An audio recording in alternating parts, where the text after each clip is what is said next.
தமிழகத்தில் மக்களவைத் தேர்தலுக்கான வாக்குப்பதிவு முடிவடைந்த நிலையில் சட்டமன்ற உறுப்பினரின் அலுவலகங்களை திறக்க அனுமதி தேவை என தமிழக தலைமை தேர்தல் அதிகாரிக்கு எம்எல்ஏக்கள் கடிதம் அனுப்பியிருக்கிறார்கள். அண்மை செய்தியாக பார்த்துக் கொண்டிருக்கிறோம். தேர்தல் முடிந்து ஒரு வாரம் ஆகிவிட்டதால் மக்கள் பணியாற்றுவதற்காக சட்டமன்ற உறுப்பினரின் அலுவலகங்களை திறக்க வேண்டும் என சட்டமன்ற உறுப்பினர்கள் தமிழக தலைமை தேர்தல் அதிகாரி சத்யபிரதா சாஹூவிற்கு கடிதம் மூலமாக வலியுறுத்தியிருக்கிறார்கள்.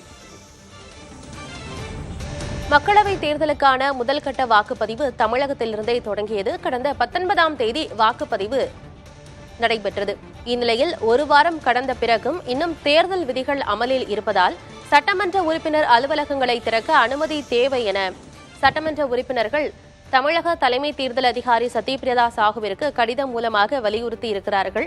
தேர்தல் முடிந்து ஒரு வாரம் கடந்தும் தமிழகத்தில் தேர்தல் விதிகள் இன்னும் அமலில் உள்ளன. இதனை தளர்த்த வேண்டும் எனவும் பல்வேறு கட்சி சார்பாகவும் கோரிக்கைகள் வைக்கப்பட்டு வருகின்றன. இந்நிலையில் எம்எல்ஏ அலுவலகங்களை திறக்க அனுமதி வேண்டும் என தமிழக தலைமை தேர்தல் அதிகாரிக்கு சட்டமன்ற உறுப்பினர்கள் கடிதம் அனுப்பியிருக்கிறார்கள்.